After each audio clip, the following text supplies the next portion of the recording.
Gaspard, Linky et compagnie, touche pas à mon compteur, l'émission du collectif du même nom.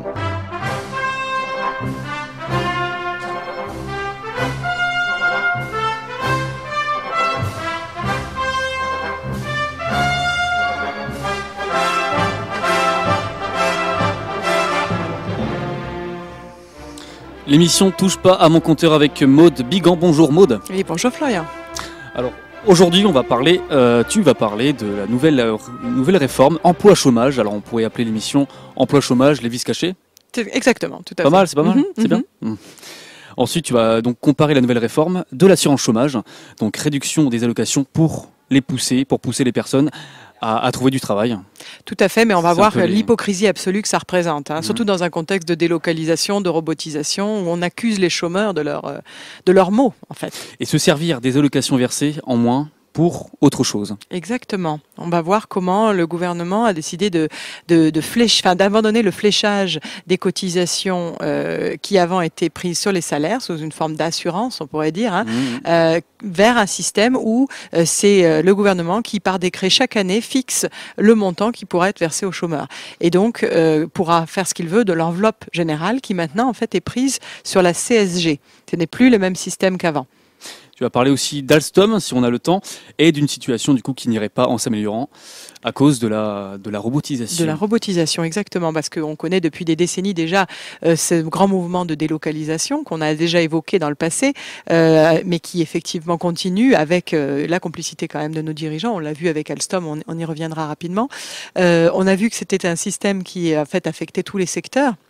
A priori, au départ, essentiellement, le secteur primaire avec l'agriculture et une baisse drastique du nombre de paysans, évidemment, au cours du XXe siècle. Et puis ensuite, ça a touché de plein fouet l'industrie, évidemment, qui est partie avec les délocalisations également, donc à l'étranger, en particulier en Asie, et qui se voit maintenant touchée là-bas par une grande vague de robotisation qui commence. Chez nous, c'est également le cas à travers des siphonnages, comme on l'a déjà évoqué dans les émissions précédentes. En particulier, on a évoqué ce dossier d'Alstom. Donc Alstom, la nouvelle trahison, c'était un dossier de Marianne, j'en avais parlé déjà il y a 1 ou 2 semaines, qui date du 27 septembre donc 2019, et effectivement où on voyait comment les personnels en fait avaient un siphonnage, on va dire, des revenus de l'entreprise, puisqu'à chaque fois qu'ils fabriquent une turbine, eh bien ils avaient 122% de la marge qu'ils pouvaient dégager sur la vente de la turbine, qui devait être versée à une compagnie tierce du même groupe à l'étranger, et qui faisait que donc plus ils produisaient, plus ils avaient de commandes, plus ils perdaient d'argent. Oui, en gros, ils étaient en perte à chaque fois qu'ils produisaient. Exactement. Donc évidemment, on ne peut pas gagner dans un contexte comme ça, d'où les 1000 emplois qui allaient être supprimés. Et donc on est dans une situation où, on l'a déjà expliqué, la vente d'Alstom était prévue déjà dans le passé. On était vraiment dans une situation qui était évidemment prévue d'avance, puisque bon, là, le rapport Marlex qui a étudié un petit peu les conditions de cette vente de Alstom à General Electric, a montré que Monsieur Macron, dès 2012, à son arrivée en tant que secrétaire général de l'Élysée, avait fait faire par un cabinet conseil à T. Kearney, une étude déjà pour la faisabilité de la vente de Alstom à General Electric. Donc on était déjà dans quelque chose de planifié, au moins pour certains. Et puis ensuite, eh bien, on a un système qui a donné lieu à, on l'a déjà évoqué, à une vente forcée avec emprisonnement d'un des hauts dirigeants, menaces voilées sur le patron. Donc ils ont mis la pression. Voilà, ils ont mis la pression. Le gouvernement américain, via son ministère de la Justice, a mis la pression. On a déjà évoqué tout ça. On a montré qu'on est vraiment dans un système de raquette organisée, de ponction sous couvert de lutte anticorruption pour fragiliser les entreprises et les récupérer, avec la complicité finalement de notre gouvernement, puisque ils ont laissé faire. Alors qu'ils avaient la possibilité, à travers un décret, une sorte de système, on va dire, donc ils l'ont vu, mais on laissait faire. C'est ça. On l'a déjà évoqué. Montebourg avait montré comment il avait fait passer, on va dire, un système de blocage où le ministre de l'économie pouvait bloquer les choses, et finalement, ils ont décidé de ne pas l'utiliser. Voilà. Donc, ils ont laissé faire, et General Electric devait créer 1000 emplois, et en fait, vous voyez, ils en détruisent 1000 à travers un système de siphonnage international où on envoie l'argent dans des paradis fiscaux y compris là, du coup, fragiliser l'entreprise. Il y a peut-être un objectif derrière, américain, les savoir de casser la filière française de ce côté-là pour ne pas avoir de concurrents, allez savoir, je ne sais pas. Donc effectivement, cette délocalisation, elle est majeure. Vous êtes très au courant de tout ce qui se passe depuis des décennies avec des entreprises qui ferment chez nous, qui ouvrent dans les pays à main-d'œuvre moins chère, évidemment. On n'est vraiment pas dans une inversion de cette direction, puisque, par exemple, si vous regardez justement le dernier Marianne, ou le dernier ou l'avant-dernier, c'est celui du 1er au 7 novembre. Vous avez un dossier qui s'intitule « Comment le CAC 40 largue la France ». Et dedans, vous avez un certain nombre d'articles, dont 2 que j'ai trouvé intéressants. Le CAC 40 made in ailleurs, d'accord, plutôt que made in France, par exemple. Alors, on nous explique, par exemple, que les sociétés du CAC 40 ont réduit de 150 000 salariés leurs effectifs en France, moins 10%, quand leurs effectifs mondiaux, eux, ont augmenté de 212 000 personnes. Donc, en fait, on détruit des emplois en France et on les recrée à l'étranger, très clairement. Il n'y a pas de patriotisme français, ça c'est sûr, au niveau des grands patrons. Et puis, vous avez un autre article intéressant qui s'intitule « Les patrons jouent-ils le jeu ?» La réponse au niveau des grandes entreprises est clairement non. Je vous citerai simplement, par exemple, les entreprises de voitures. Alors ici, on nous dit les immatriculations en France des voitures Renault et Peugeot Citroën augmentent de 4%, mais leur production en France baisse de 33% sur la période de 2007 à 2018.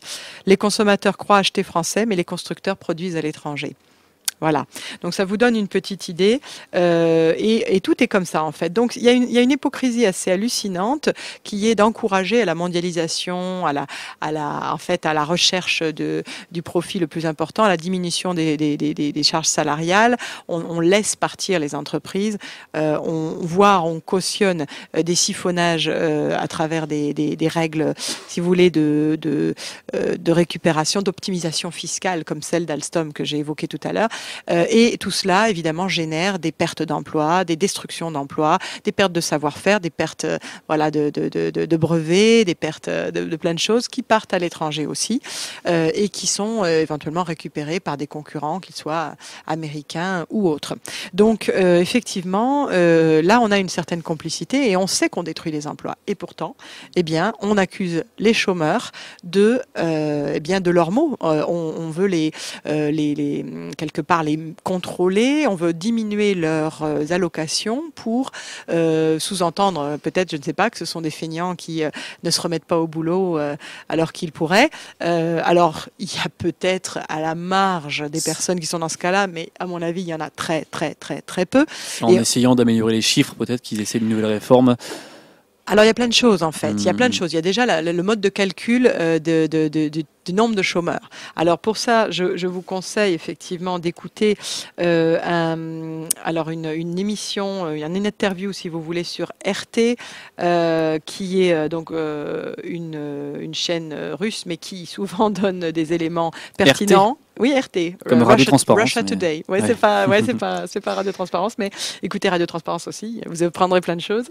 Voilà, vous avez un extrait qui a été mis sur le site du librepenseur.org. Donc, c'est Gérard Filoche, ancien inspecteur du travail, qui est interviewé par RT. Et Dixit, alors voilà, réforme de l'assurance chômage, ça va être un massacre. Dixit Gérard Filoche. Et alors lui, il mâche pas ses mots, effectivement. Et il explique comment le gouvernement, en fait, change les modes de calcul du chômage. Alors c'est qui cette personne déjà C'est un ancien inspecteur du travail. Oui, d'accord. Donc il montre comment le gouvernement change les modes de calcul en fait des nombres de chômeurs pour quelque part montrer que les chiffres s'améliorent, mais en fait ils s'améliorent pas du tout. Effectivement, il y a 2 articles très intéressants sur cette réforme de l'assurance chômage que je vous recommande de lire et je vais vous en parler. Je vais vous faire une sorte de digest un petit peu. L'un est de Mediapart, ça date du 28 octobre 2019 et il s'intitule « Ce que le gouvernement fait aux chômeurs ». Et l'autre, c'est un article de Bastamag. C'est bon, une sorte de résumé aussi. Et puis, ils ont interviewé des agents de Pôle emploi.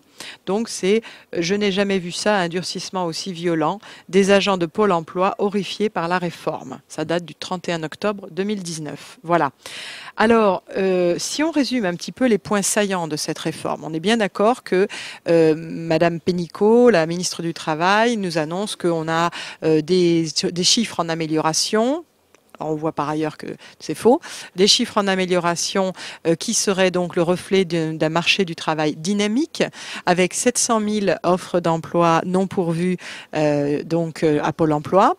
En fait, quand on regarde les chiffres, apparemment, de près, on voit que parmi ces 700 000 emplois, eh bien, il y a énormément de doublons.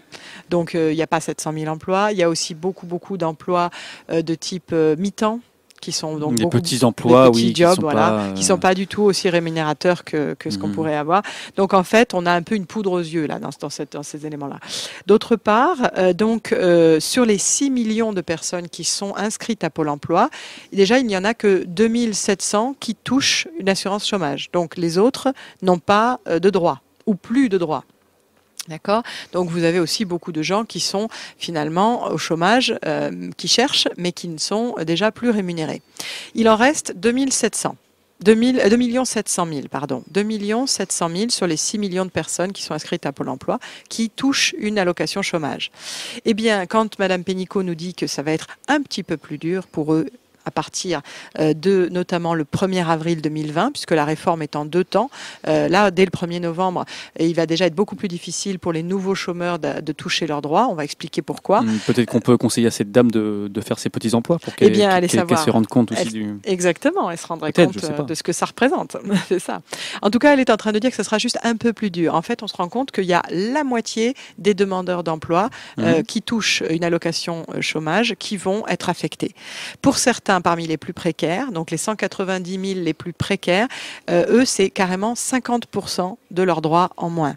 50% du salaire en moins, du salaire, de l'allocation chômage en moins.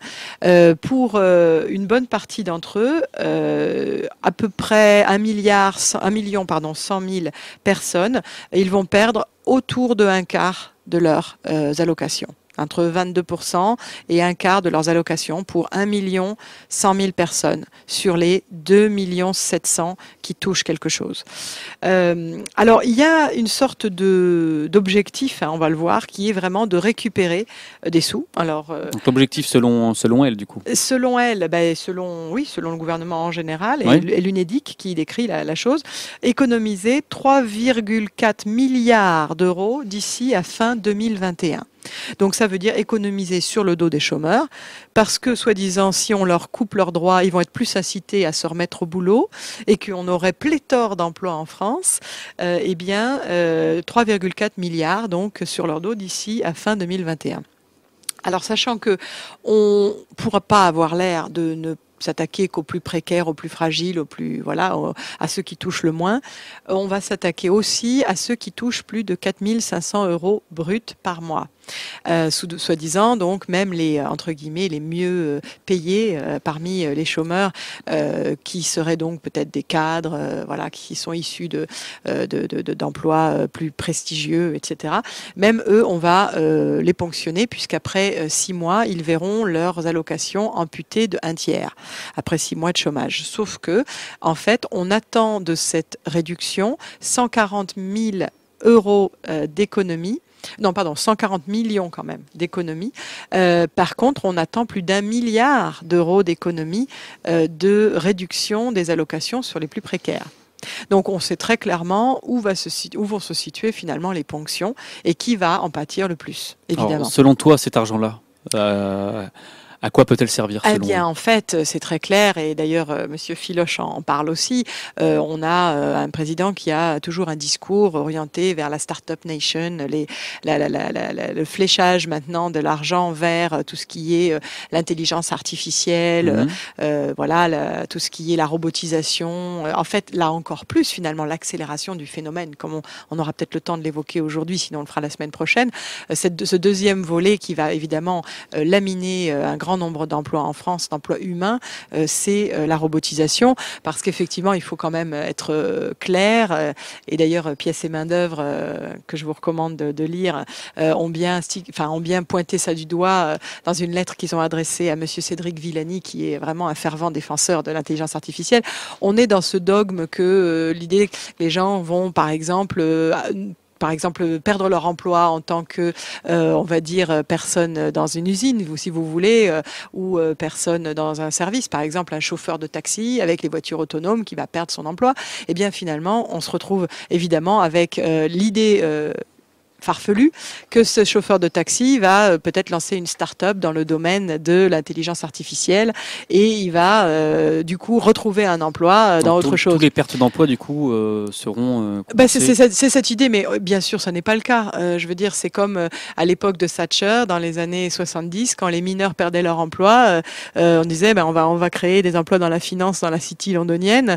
C'était pas les mêmes. D'accord, qui perdaient leur emploi à Sheffield en tant que mineurs et qui ensuite devaient peut-être un jour trouver un emploi dans la City de Londres dans le domaine de la finance. Soyons sérieux, quoi. Donc là, effectivement, on est dans un système où on cautionne évidemment ces pertes d'emploi, y compris dans le domaine des services avec la robotisation, comme on le verra peut-être dans cette émission, si on a le temps. Mais en tous les cas, on accuse dans un premier temps les chômeurs de ne pas aller là où sont les emplois, ce qui est évidemment complètement aberrant. Donc là, vous avez aussi quelque chose qui est très très très important et que je voudrais souligner. C'est qu'on a complètement changé le mode de calcul de si vous voulez, de fléchage de ces allocations chômage. Avant, c'était prélevé, évidemment, sur les cotisations, notamment les cotisations salariales. Vous avez un système assurantiel, c'est-à-dire, en tant que salarié, je cotise, je donne une partie de mon salaire pour me constituer une sorte de matelas. Et si je suis au chômage un jour, eh bien, j'aurai à ce moment-là un retour sur ce que j'ai cotisé. C'est plus du tout le cas aujourd'hui, puisque le système actuel est un système qui maintenant est complètement aux mains de l'État.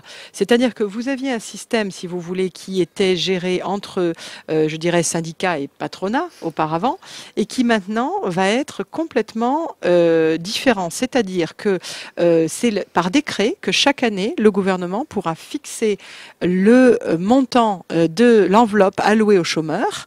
Donc il pourra tout à fait détourner à loisir une partie des montants collectés qui le sont maintenant via la CSG, c'est-à-dire qu'on met à contribution les salariés, mais aussi les chômeurs, mais aussi les retraités, etc. Et donc via la CSG, ça forme une enveloppe dont le gouvernement pourra disposer à sa guise et dont il pourra allouer le montant qu'il souhaite aux chômeurs. D'accord ? Donc on est dans le fait du prince maintenant. On n'est plus du tout dans un système assurantiel avec un montant fléché et pistable. Donc on est aussi dans une précarité, puisqu'à chaque année, ça pourra varier. Et ceci a déjà été le cas dans le passé. J'avais cité dans le passé un article du Canard enchaîné du 31 octobre 2018, L'État veut une sécu aux petits soins, où on avait expliqué déjà comment, avec la loi de finances 2019, l'État disait qu'effectivement, on ne devait plus avoir aucun bénéfice, si vous voulez, dans les caisses, et qu'à chaque année, l'État allait siphonner pour une mise à zéro des comptes de la sécu. Sachant que si on fait ça, c'est pas parce que la Sécu est chroniquement déficitaire, sinon ça sert à rien. L'État ne récoltera jamais rien. Si on prévoit cette règle, c'est bien pour dire qu'effectivement il va y avoir des choses. Et effectivement, cet article était très clair. On nous parlait de déjà 6 milliards qui allaient s'envoler en 2019 du bas de laine des caisses sociales au profit de Bercy à travers des revalorisations réduites, des allocations diverses et variées. Donc c'était quelque chose de très important. Et puis également, depuis 1994, la loi imposait au gouvernement de reverser aux caisses de sécurité sociale le manque à gagner résultant des allègements de cotisations patronales. Ceci s'arrête, évidemment, là aussi dans la loi de finances de 2019, et ceci va représenter une 50aine de milliards par an. Donc, et tout ça va évidemment dans le bas de laine de l'État. Donc vous voyez la manière dont on est en train de détruire notre système social, notre système de protection sociale, et de récupérer et siphonner cet argent vers les caisses de l'État, avec ensuite le fait du prince, où on alloue ces sommes à loisir et généralement pas du tout dans ce qui est social. On parle de détournement. Du coup. Exactement. Et de casse du système social actuel. Et en plus, tout ça, avec une précarité accrue, évidemment, un niveau de pauvreté accru. Vous imaginez bien que quand on nous parle, quand Muriel Pénicaud nous dit qu'on veut lutter contre la précarité avec, par exemple, cette nouvelle assurance chômage, alors que maintenant, il n'y aura plus de possibilité pour les précaires, par exemple, qui avaient un emploi, de pouvoir, en faisant un petit boulot d'un mois, par exemple, rallonger leurs droits. S'ils sont à 6 mois, si ils sont à moins de 6 mois, ils peuvent au contraire perdre leurs droits.